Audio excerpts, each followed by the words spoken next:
Welcome to Sleepcast, probably the most boring podcast in the world. Sleepcast is created to help you relax, slow down, and gently drift off to sleep. There's nothing you need to remember and nowhere else you need to be. Simply get comfortable, close your eyes, and allow tonight's quiet story to carry you away. And now, we hand things over to our two hosts for today's episode. Rest well and enjoy.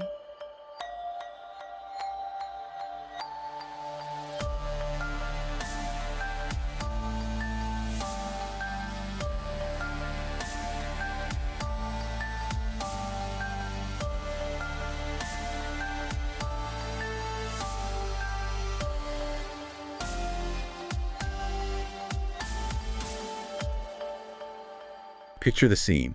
It is May 24, 2014. Right, the Lisbon final. Exactly. We are in Lisbon, Portugal, the Cidade de Luz, and we are deep into stoppage time. The 93rd minute, to be exact. Yeah, the 93rd minute. Real Madrid is trailing their bitter city rivals, Atletico Madrid, 1-0, in literally the most important club match on the planet. And the clock is practically at zero. Right. And for any normal sports institution, this is the moment where the shoulders just slump, the moment you accept that, well, it just wasn't your year. You pack up, you go home, and you try to rebuild for the next season. Yeah, it's comforting in a weird way. It makes success feel temporary and, human, ebb and flow. The natural life cycle of a sports organization is built on the premise that gravity eventually catches up with you. But then you step into the world of Real Madrid, and the laws of gravity just they cease to exist. Completely. In that 93rd minute, they don't slump. A corner kick swings in. A defender named Sergio Ramos launches himself into the air and he heads the ball into the net. Total pandemonium. They tie the game, they force extra time, and they absolutely crush Atletico 4-1. And that sequence, it isn't just a lucky break. It's the defining symptom of a condition this club has had for over a century. It's in their DNA. Yeah. We are looking at a historical resume that borders on the mythical. 15 European Cups, 36 La Liga titles, 8 Club World Cups, and the official FIFA title of the best club of the 20th century. It just defies all modern logic. It really does. When you analyze their history, it's not a streak. It is a permanent state of being. And what's fascinating is that this level of dominance isn't an accident of geography or just, bottomless pockets. It is a highly engineered culture. And that's our mission for today's deep dive. This isn't going to be some dry chronological timeline of trophies or just a list of guys in white shirts holding up silver cups. No, we're going much deeper. We are unpacking the actual DNA of relentless winning. How did a group of friends sitting in a back room in 1902 build a sports empire that transcends entire generations? We're going to explore the visionaries who built it, the massive stadium construction project that honestly should have bankrupted them. Oh, absolutely should have. And the epic, logic-defying comebacks, and a culture that demands absolute, uncompromising perfection. For you listening right now, whether you're a diehard sports fan, an entrepreneur trying to build a business from the ground up, or just a student of human excellence, there is an absolute masterclass in legacy building hidden right here in our sources. And we really have an incredible breadth of source material to get through today. We are pulling from the club's early 20th century foundation documents, their official historical archives. Tactical breakdowns too, right? Yeah, tactical breakdowns from the mid-century all the way up to the freshly released 2025 FIFA Club World Cup profiles. It's a century-spanning journey, and the goal is to decode how a local Madrid sporting association became this global titan. Okay, let's unpack this, because every empire has a starting point. And in the late 19th and early 20th centuries, football was this strange, chaotic sport coming over from England. Very chaotic. It's taking a grip on Spain. And in 1902, you have these visionaries, guys like Julian Palacios and the Padros brothers, Juan and Carlos. They officially constitute the Madrid Football Club. But looking through these early foundation documents, it's incredibly grassroots. Extremely grassroots. They were literally holding their board meetings in the back room of the Padros brothers' clothing shop. Right, Al Capriccio. It was a textile business. You picture this global behemoth today with its billion-dollar valuations and massive corporate structure, but back then it was just a group of enthusiasts crammed into a room arguing about the rules of a foreign game over bolts of fabric. Just a bunch of guys in a back room. Yeah, football in Spain at that point was a mess. It was largely 20 guys just chasing a leather sphere around a dirt field with zero tactical cohesion. So how do you go from a chaotic, dirt field kickabout to an actual organized club. Who brings order to that?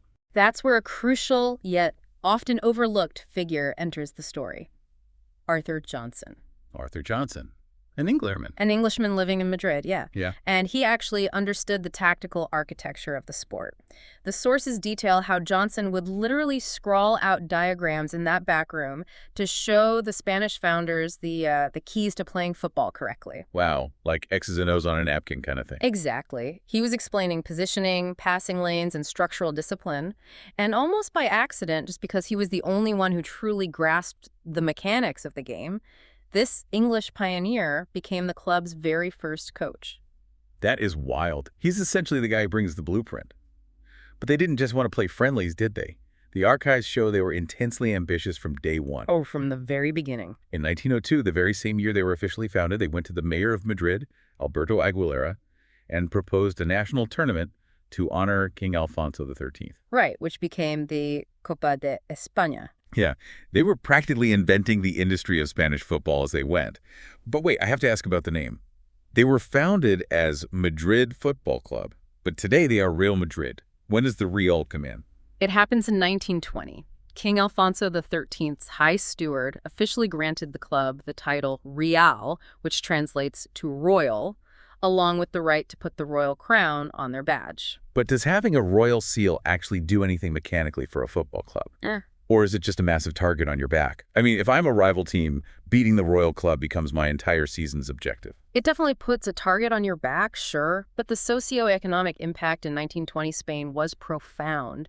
What the Real title did was legitimize them in the eyes of the elite. Nice. It elevated them from a mere sporting club to a national institution. And the early directors recognized something fundamental about building a business. If you want to attract the best talent, you need professionalization, and more importantly, you need infrastructure. Infrastructure meaning stadiums. Exactly. They couldn't just play on a dirt patch near the old bullring forever. They realized very early on that growth required capacity. So they moved to the O'Donnell Stadium, which held about 5,000 people. Okay, let's step up. Then they moved to the Velódromo de Ciudad Lineal, and eventually to the first Chamartín Stadium, which held 15,000 spectators. The mechanism was simple. More spectators meant more gate receipts. More gate receipts meant higher revenues, and higher revenues meant the ability to secure the absolute best talent available. And when you say the best talent, I was looking at the transfer records and the sources, and one signing jumped out at me. Ricardo Zamora. He was a goalkeeper, right? Not just a goalkeeper, he was the goalkeeper, the most famous Spanish player of his era. In 1930, Real Madrid paid Espanyol 150,000 pesetas to sign him. 150,000 pesetas. Wait, how much is that in modern money? Because it sounds like a fortune, but inflation over a century is tricky. It translates to roughly 900 euros today. Are you kidding me? 900 euros for the best player in the country. Today, that might buy you like a couple of decent VIP tickets to a Champions League group stage match. Yeah, it sounds absurd now, but in the context of 1930 Spain, it was astronomical. It was a massive statement of intent. They were deploying their superior gate receipts to buy a guarantee of success, and Zamora delivered exactly what they paid for. He lived up to the hype. He formed what was widely considered the best defense in the world alongside defenders Ciriaco and Quincoces. They won league titles in 1932 and 1933 completely unbeaten. Unbeaten, so the investment worked. Perfectly. But his defining moment, the one that really cemented the club's aura, happened in the 1936 Spanish Cup final against their fierce rivals, Barcelona. Oh, Clásico. Right. In the dying moments of the match, with Madrid leading 2-1, a Barcelona forward named Escalá fired a shot that was destined for the back of the net. Zamora made a dive through a cloud of dust. Literally, the photos show him engulfed in dust and made what went down in history as the impossible save. That single moment of individual brilliance securing a trophy became a foundational myth for the club. So they have the blueprint, they have the royal title, they have the superstar goalkeeper making mythical saves, and they are winning league titles unbeaten. They are hitting their absolute stride as an unstoppable force. But then, the music stops. Because just 1 month after that incredible Zamora save in 1936, the real world crashes into the sporting world. Yes. In July 1936, the Spanish Civil War broke out. And looking at this strictly as a historical event and its impact on the institution, the disruption was absolute and devastating. Right, and just to be clear for the listener, we're looking at this purely through the lens of how the conflict impacted the operations and the people of the club. We're not getting into the deep political alignments of the era. The facts on the ground for the team were just grim. Extremely grim. The military conflict completely halted all sporting momentum. The team they had meticulously built was scattered to the wind. It's gone. Yeah. Many players were forced to end their careers prematurely. Some were drafted into the conflict, others fled the country into exile to play in the Americas. And the club's physical infrastructure, that vital economic engine we just talked about, was left in ruins. The stadium was destroyed. Yes, the Chamartín Stadium was severely damaged, its wooden stands were dismantled, and the pitch was destroyed. So it's a complete reset. Fast forward to 1939, the war ends, and the sources describe an assembly called by Pedro Paredes and Adolfo Melendez, who was named president. I try to put myself in their shoes in that meeting. You are quite literally looking at a destroyed stadium, zero revenue, and a vanished roster. You aren't just rebuilding a team, you are rebuilding the concept of the club from absolute zero. Which is precisely when the ultimate architect of modern Real Madrid steps out of the background and into the spotlight, Santiago Bernabéu. To understand why Real Madrid defies gravity today, you have to understand the mind of this one man. What's his background? Was he a wealthy businessman they brought in to save them? No. His background was the club itself. He had joined the club's youth team at age 14. He became a first-team captain, playing as a stocky forward with a great eye for goal. Oh, so he was a player first. Yes, but he wasn't just a jock. He was highly educated, a law graduate. He transitioned into the boardroom as a director, and finally, in 1943, he was elected president. He devoted his entire adult life to this single institution. But wait, looking at his early tenure as president, I have to challenge his methods. The club is climbing out of the ashes of civil war. They have very little money. And Bernabéu decides his master plan is to build a brand new stadium, the Nuevo Chamartín, with a capacity of 125,000 spectators. It was massive. I'm sorry, but building a 125,000-seat stadium when you were literally rebuilding from the ruins of a war, that doesn't sound visionary. That sounds like absolute financial recklessness. On paper, looking at a traditional balance sheet, it was an incredibly dangerous gamble. It was leveraging the club's future on a massive scale. But this is where Bernabéu's organizational genius and his understanding of the mechanics of sports business shines. Okay. For anyone listening who is trying to build something lasting, Bernabéu's strategy is vital. Visionary leadership often requires building the infrastructure for your success before the success actually arrives. Build the engine first, then buy the fuel. Exactly. He understood the fundamental math of football economics better than anyone in Europe. He knew that 125,000 fans meant unprecedented, gargantuan match day revenue. If you build it and they come, you suddenly have an economic engine that dwarfs every other club on the continent. So it wasn't just ego, it was a business model. Right. He didn't just want to buy a few good players to win a league. He wanted to create an industrial complex that would fund total dominance forever. Okay, I see the logic. But a massive stadium is just a concrete bowl if the club itself is a mess behind the scenes. How did he structure the organization? He departmentalized the entire club. Before Bernabéu, football clubs were often run like mom-and-pop shops. The president and a few guys made all the decisions. Very informal. Yeah. But Bernabéu brought corporate structure. He put specialized technical staff in charge of different sections, medical, scouting, administration. Furthermore, he gave official institutional support to the fan clubs, the peñas. What does that mean in practice? Giving them support. It meant integrating them into the club's hierarchy. By officially recognizing and supporting these supporter groups across Spain, he turned the fan base into a highly organized, deeply integrated community. They weren't just ticket buyers anymore, they were stakeholders. That builds incredible loyalty.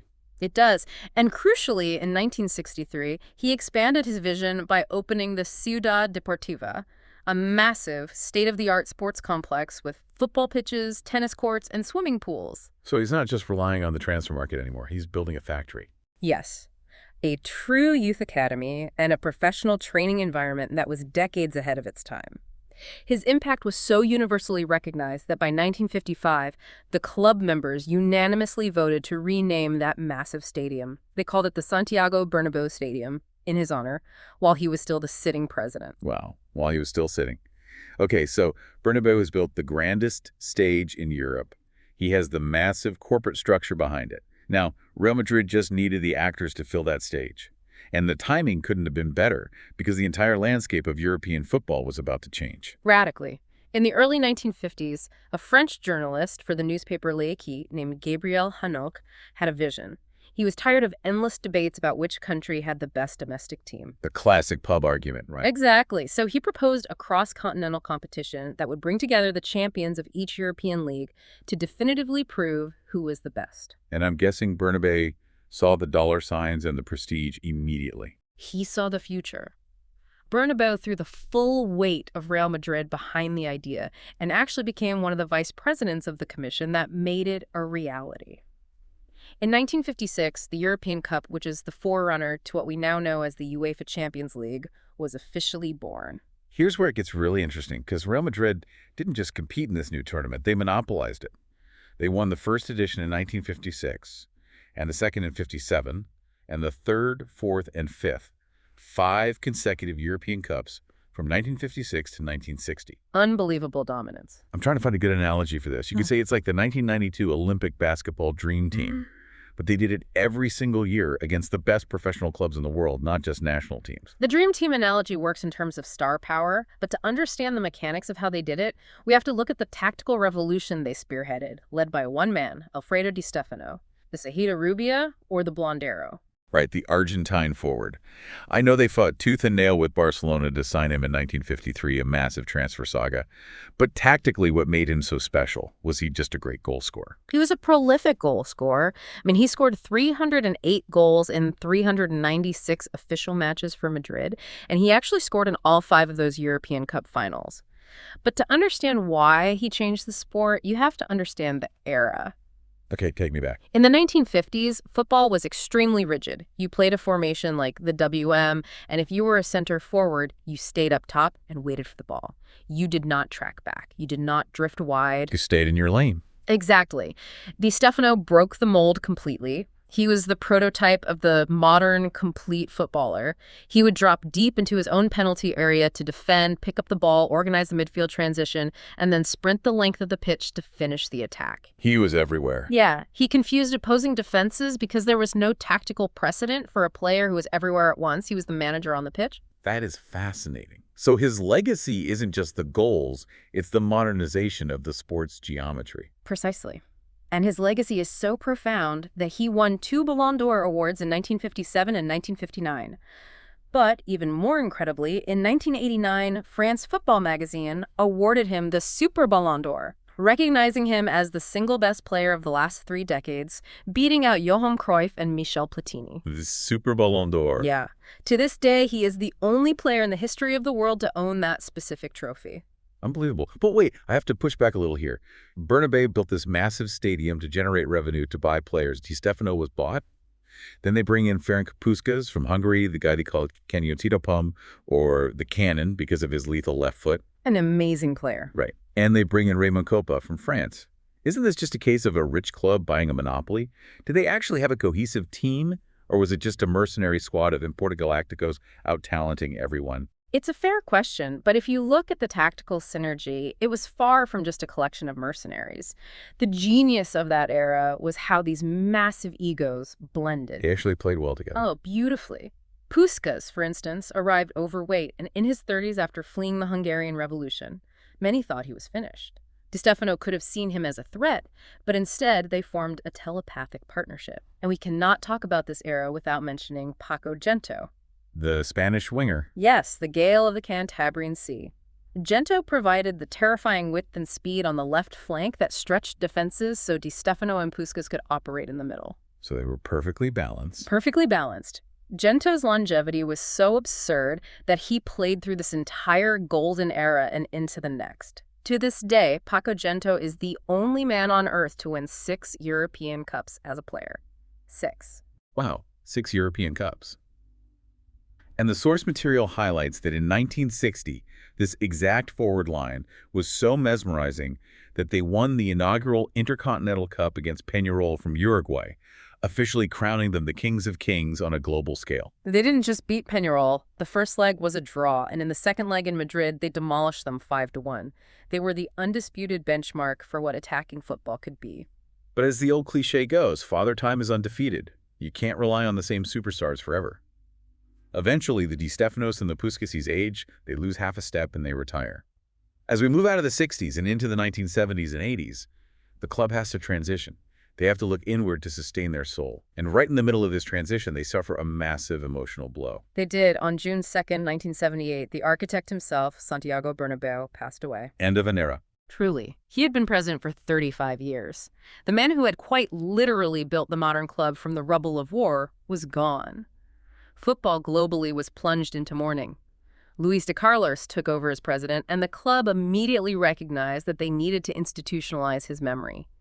In 1979, they created the Santiago Bernabéu Trophy as a posthumous gesture, a summer tournament to ensure his name remained an active part of the football calendar. And it feels like right around this era, the actual culture on the pitch shifts. It becomes less about importing global royalty who play pristine, elegant football, and more about sheer, unfiltered passion, a kind of working-class grit. Which brings us to Juan Gomez, universally known to the fans as Juanito. Juanito is essential to understanding the emotional landscape of Real Madrid. He signed in 1976, he was a winger from Malaga, and he was completely different from the stoic elegance of Di Stéfano. Different how? Well, Juanito was hot-tempered, fiercely competitive, immensely skillful, and sometimes highly controversial. He wore his heart on his sleeve, and he embodied the fighting spirit that the Bernabéu crowd demanded when the chips were down. He sounds like the kind of player who would run through a brick wall for the badge. Exactly. He became the emotional heartbeat of the team during a very transitional period. Tragically, his life was cut short in a traffic accident in 1992 while he was traveling back to Merida after watching a Madrid match at the Bernabéu. Oh, that's terrible. It was. The impact he left was so profound, so deeply embedded in the psychology of the fans, that to this day, in the 7th minute of every single match at the Santiago Bernabéu Stadium, because he wore the number 7, the crowd chants, "Ila, Ila, Ia, Juanita Maravilla." It's a spine-tingling tribute to a player who represented their pure grit. And that grit seemed to transfer perfectly to the next generation in the 1980s. But what's really interesting is that this new generation was forged entirely inside the club's own walls. The youth academy, the Ciudad Deportiva that Bernabéu built decades earlier, finally yields its greatest crop. I'm talking about the Quinta del Buitre, the Vulture Squadron. What's fascinating here is how the club's identity underwent a massive evolution. Instead of relying solely on expensive foreign stars, the 1980s were dominated by 5 homegrown youth players who came up together. Emilio Butragueño, whose nickname was the Vulture, hence the squad's name, Manolo Sanchis, Michel, Martín Vázquez, and Miguel Pardeza. And the poetic justice of this is who actually brought them into the first team. It was Alfredo Di Stéfano, right? He was managing the club in the early 80s. Yes, the godfather of the golden era inaugurating the new era. And this Vulture squadron played a beautiful, cohesive, distinctly Spanish style of football. It was built on telepathic passing and movement, which resulted in absolute domestic tyranny. Domestic tyranny, I love that phrasing. Yeah, they won 5 consecutive La Liga titles from 1986 to 1990. They were complemented by a few key signings, most notably the Mexican striker Hugo Sanchez. Oh, Hugo Sanchez was a machine. He was phenomenal. He possessed a unique acrobatic ability.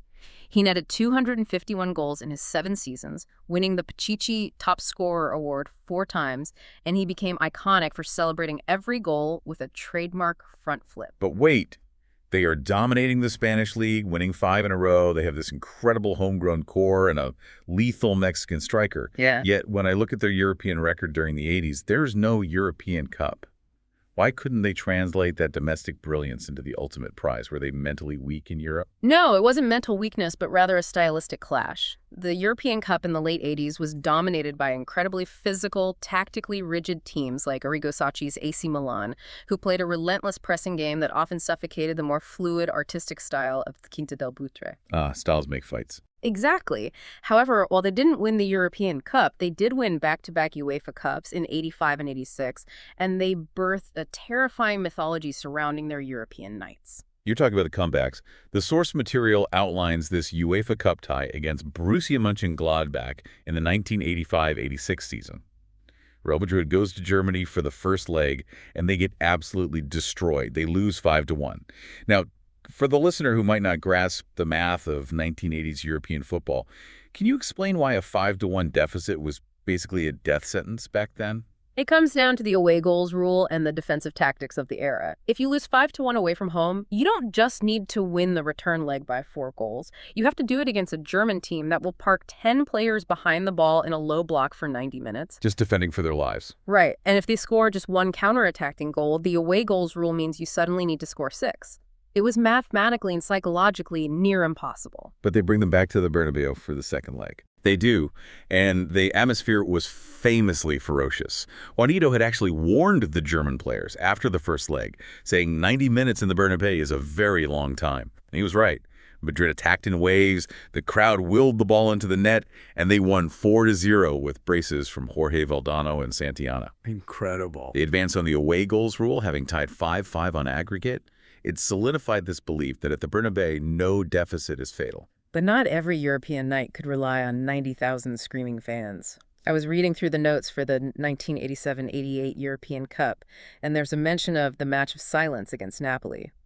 Real Madrid drew Diego Maradona's Napoli, but UEFA had sanctioned Madrid, forcing them to play the first leg at home in an entirely empty stadium, behind closed doors. Yes, no fans allowed. Wait, if the Bernabeu crowd is their greatest weapon, doesn't playing in an empty stadium strip them of their entire advantage? How do you prepare for a match against the greatest player in the world, Maradona, in an empty, echoing concrete bowl? It was a massive psychological disadvantage. The manager at the time, Leo Ben Hacker, knew this would be a surreal, highly distracting environment for his players. They were used to the roar. The silence would be deafening. So what did he do? To prepare them, he organized practice matches in the empty Bernabeu during the week leading up to the game. He had the first team play against Real Madrid's B team, Castilla. Okay, smart. Get used to the echoes. Hear yourselves communicating. But he went a step further. To truly simulate the visual and mental stimulus of the upcoming match, Ben Hacker made the Castilla players wear the exact light blue colors of Napoli. Oh my God. They actually practiced in an empty stadium against their B team dressed in Napoli colors. That's not just tactical preparation, that's psychological warfare. It was meticulous psychological conditioning. He wanted to remove the shock value of seeing those light blue shirts in an empty stadium. And it worked. They stepped onto the pitch, beat Maradona's Napoli 2-0 in absolute silence, save for a few board members cheering from the sidelines, and advanced. That is brilliant. The sheer resilience and tactical adaptability of this era led France football to name Real Madrid the best European team of the 1980s. But, despite dominating Spain, winning UEFA Cups, and France football's praise, a very heavy, very dark cloud was gathering over Madrid as we move into the 90s. Because the one tournament that mattered most, the tournament Bernabeu helped invent, the European Cup, they hadn't won it since 1966. Exactly. The generation of the 70s and the Quinta del Buitre in the 80s achieved domestic supremacy, but the ultimate prize eluded them. By the late 1990s, Real Madrid was staring down a crushing 32-year drought in the premier continental competition. 32 years. Think about that. That is an entire generation of fans who had never seen the club win its defining trophy. Fathers who had watched Di Stéfano in black and white were now taking their grown children to the stadium, and those children had only ever known European heartbreak. I have to ask, is a history that rich a tailwind that pushes you forward, or does it become a crushing weight of expectation that paralyzes the players? It operates as both, which is the paradox of Real Madrid. The history is an absolute standard. The shirt weighs heavily on those who wear it. If you don't win the European Cup, you have failed the ghosts of the 1950s. Throughout the 90s, they had phenomenal talent. Players like Fernando Redondo, Michael Laudrup, Clarence Seedorf, and Roberto Carlos arrived under managers like Jorge Valdano and Fabio Capello. They won domestic leagues. And they also witnessed the debut of a 17-year-old kid named Raul in 1994. Yes, Raul Gonzalez. He would go on to absolutely embody the spirit of the club, playing a record 741 times and scoring 323 goals. He was the golden boy. But despite all that domestic success, the pressure for the European Cup, what they called La Septima, the seventh was the only metric of true success in the eyes of the fans and the media. The psychological burden was immense. And the curse was finally broken on May 20 in 1998 in Amsterdam. Yes, under the management of Jupp Heynckes. They reached the final, but they faced a heavily favored Juventus side featuring Zinedine Zidane and Alessandro Del Piero. Juventus had been in the previous two finals. They were the apex predators of Europe at that moment. A real powerhouse. Absolutely. But in the 66th minute, a deflected ball fell in the penalty area to Predrag Minakovic. He pounced on it, rounded the keeper, and scored. A scrappy goal to end a 32-year nightmare. That single goal brought La Septima back to the Bernabéu. It was an exorcism for the club. Breaking that drought unleashed something massive. The mental block was gone. Just 2 years later, in 2000, under manager Vicente Del Bosque, they won L'Octava, their eighth, comprehensively beating Valencia 3-0 in Paris. And the year 2000 is a massive pivot point for another reason. FIFA officially names Real Madrid the best club of the 20th century. It's the ultimate validation. But instead of resting on their laurels, throwing a parade, and keeping things as they are, the club undergoes a total boardroom revolution. A man named Florentino Perez arrives as president, and he immediately pulls off the unthinkable by signing Luis Figo from their fiercest rivals, Barcelona. The arrival of Florentino Perez heralded the Galáctico dawn. If Santiago Bernabéu built the physical infrastructure of the club in the 40s and 50s, Florentino Perez built the modern commercial infrastructure for the 21st century. Let's talk about his strategy, because to me it sounds less like building a traditional sports team and more like the 1930s Hollywood studio system. You know, when MGM or Warner Bros. Would just lock down Clark Gable, Joan Crawford, and Humphrey Bogart on exclusive contracts. They didn't necessarily care if the script was perfect. They knew that if they monopolized the biggest box office stars, the public had to go to their movies. It was a guaranteed commercial distribution model. That is the exact mechanism Perez employed. The Galáctico strategy was to sign the most famous, most marketable player in the world every single summer, regardless of the tactical balance of the squad. First Figo, then Zidane, then Ronaldo Nazario, then David Beckham. Beckham is the ultimate example. He wasn't just a midfielder, he was a global brand. Exactly. Perez understood that by acquiring these global icons, Real Madrid could monopolize the international television rights, the global shirt sales, and the lucrative preseason tours in Asia and the Americas. The players paid for themselves through commercial expansion. Winning the 7th and 8th European Cups unlocked this modern era, setting the stage for the most concentrated period of elite global success in the modern game. Which catapults us into the modern titans, the era of despotism and global dominance, from the 2010s right up to where we are heading in 2026. Because as crazy as the 1950s were, what Real Madrid has done in the modern, hyper-competitive, billion-dollar era of football might be even more impressive. Let's talk about the early 2010s. Florentino's model made them incredibly rich. But on the pitch, they ran into a buzzsaw named Pep Guardiola and his Barcelona team. Yes. Guardiola's Barcelona, featuring Lionel Messi, Xavi, and Iniesta, played a possession-based style called tiki-taka, and they are widely considered one of the best teams in history. They were dominating Spain and Europe. Real Madrid needed a ruthless pragmatist to protect their investments and break Barcelona's hegemony, so they hired Jose Mourinho. Right, and Mourinho didn't try to outpass Barcelona, did he? What was the actual mechanism he used to beat them? Mourinho built a counter-attacking machine. Tactically, he employed a low defensive block to absorb Barcelona's endless passing, and he utilized the sheer athletic speed of players like Cristiano Ronaldo, Ángel Di Maria, and Mesut Ozil to transition from defense to attack in a matter of seconds.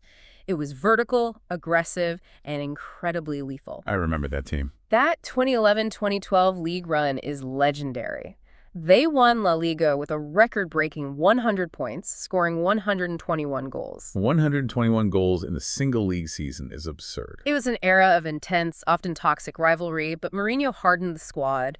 He instilled a psychological resilience that prepared them for what was to come in Europe. Because everyone at the club was waiting for La Decima, the mythical 10th European Cup. It had become this holy grail. They chased it for 12 years after winning their 9th with Zidane's famous volley in 2002.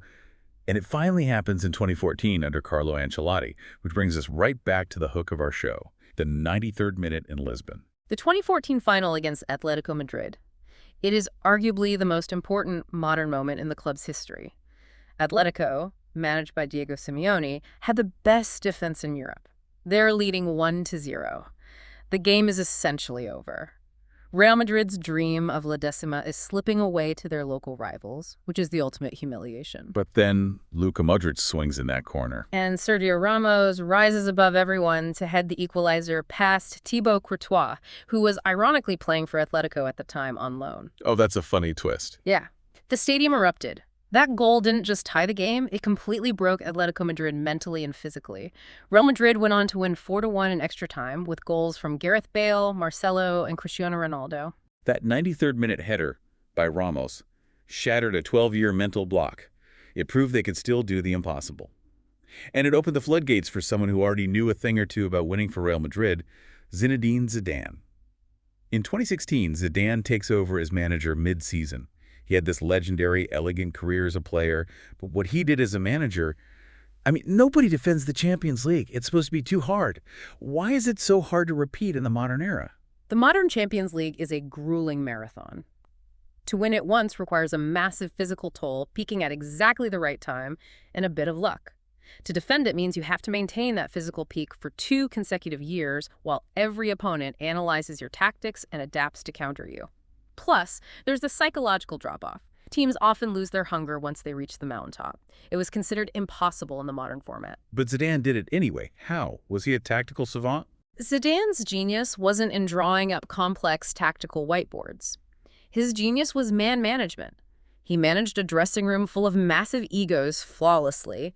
He implemented a strict rotation policy, convincing even Cristiano Ronaldo to sit out minor league matches so he would be physically perfect for the Champions League knockout stages in April and May. Getting Ronaldo to sit out, that's impressive. It was. Zidane brought an aura of inevitability. He commanded absolute respect because of who he was. And the results are just silly. He led them to La Undécima, the 11th, in 2016 against Atletico again, winning on penalties. Then La Duodécima, the 12th, in 2017, absolutely thrashing a great Juventus team 4-1 in Cardiff. And finally, La Decimotercera, the 13th, in 2018, beating Liverpool 3-1 in Kiev, 3 consecutive Champions Leagues. And at the dead center of all of this, the spearhead of the attack, is Cristiano Ronaldo. I know we throw the word legend around a lot, but we have to pause and let you deliver his numbers, because they sound made up. They do. In his 9 years at Real Madrid, Cristiano Ronaldo scored 451 goals in 438 official matches. He averaged more than a goal a game for 9 consecutive years. It is unparalleled statistical consistency. He won 4 Champions Leagues during his time there, 4 Ballon d'Ors as a Madrid player, and secured his legacy as an undisputed icon of the sport, even going on to score in 5 different World Cups for Portugal. His output was staggering. But here is what I find truly terrifying about Real Madrid. You have a generation-defining player like Ronaldo. Eventually he leaves. In any other club, when the guy who scores 50 goals a season leaves, you enter a 5-year rebuild. The system collapses. But Real Madrid, they just adapt. If we connect this to the bigger picture, that is the true hallmark of the institution. They transition eras seamlessly. They pivot from the Galáctico model to investing heavily in young, raw talent from South America and France, trusting their development system. Right, because we go into the 2020s, and they are still winning. In 2022, Carlo Ancelotti is back at the helm. They navigate this gauntlet of a Champions League campaign, pulling off late comebacks against PSG, Chelsea, and Manchester City. They reach the final in Paris against Liverpool, and they win their 14th European Cup. Vini Jr., one of those young South American investments, scores the winner. And Thibaut Courtois puts on a man-of-the-match performance in goal, making save after save. And they don't stop there. In 2024, they do it again. They go undefeated through the entire Champions League competition to win their 15th European Cup against Borussia Dortmund at Wembley Stadium. Dani Carvajal, a veteran who came through their youth academy, and Vini Jr. with the goals, they just refuse to stop. And they continue to add massive weapons to the armory. Just weeks after winning their 15th, they win the 2024 UEFA Super Cup in Warsaw. And who makes his debut and scores in that match? Their newest global superstar, Kylian Mbappe. They just constantly regenerate. Which brings us to a fascinating detail in the sources regarding the future. As we look ahead to the inaugural expanded 2025 FIFA Club World Cup taking place in the United States, there's a huge shift on the touchline. Yes, the sources confirm a major transition. For this massive 2025 global tournament, Real Madrid will be led by their new coach, Xabi Alonso. Wait, Xabi Alonso is at the helm for 2025. That's incredible. The former midfield maestro, the guy who played during the Decima run, coming back to manage this super squad featuring Mbappe, Vini Jr., Jude Bellingham, and Fede Valverde. It's the perfect continuation of their philosophy, former legends returning to guide the next generation. And the 2025 tournament draw is already set. They are drawn into Group H. They will face Al Hilal from Saudi Arabia, CF Pachuca from Mexico, and FC Salzburg from Austria. It is a new frontier, a new format, but the expectation remains exactly the same. Win everything. So what does this all mean? We've traced this from 1902 to 2025. I have to ask you, looking at the landscape of modern sports, with state-owned clubs and billionaires everywhere, can this level of sustained, century-long dominance ever be replicated by anyone else? Or is the barrier to entry now just too high? I firmly believe the barrier is too high. What Real Madrid has is a compounding advantage of history that money cannot buy. When a young player puts on that white shirt, they aren't just playing for their current manager, they're playing alongside the ghosts of Di Stéfano, Puskas, Juanito, and Raúl. The institution demands victory not as a hopeful goal, but as a minimum requirement for employment. You cannot artificially manufacture 120 years of uncompromising expectation. You can buy the best players, but you cannot buy the aura of the Santiago Bernabéu. So to recap this insane journey for everyone listening, Real Madrid is not merely a football team. It is an institution built on the absolute refusal to be second best. From Arthur Johnson scribbling tactics on a piece of paper in a back room in 1902, to Santiago Bernabéu gambling the club's entire future on a concrete cathedral after a devastating war, to Sergio Ramos defying time in the 93rd minute in Lisbon, all the way to the gleaming, modernized Santiago Bernabéu of today under Xabi Alonso. The mission has remained identical for over a century. Which is why this raises an important question, something for you to consider long after this deep dive ends. If an institution's entire soul, its very oxygen and identity, is built strictly on the premise of winning at all costs, what happens if the winning eventually stops? Does the culture collapse under the unbearable weight of its own history? Or is the sheer, uncompromising expectation of victory the exact magic that forces the ball into the net in the 93rd minute, ensuring the winning never actually stops? That is heavy. It's the ultimate chicken or egg scenario of sports psychology. It's like we said at the start, when you try to put a neat, precise diagnosis on Real Madrid, when you try to look at them like a normal franchise that ebbs and flows, the X-ray machine just breaks. They defy gravity. Thank you so much for joining us on this deep dive. Take that winning DNA, that absolute refusal to accept anything but the best, and figure out how to apply it to whatever you are building in your own life today. We'll see you next time.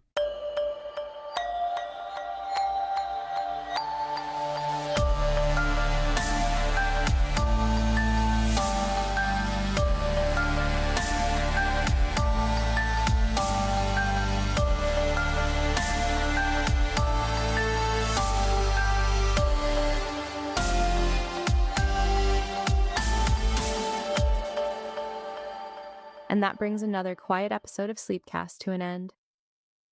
Thank you for spending this time with us. We hope our two hosts helped you relax, slow your thoughts, and perhaps drift gently off to sleep.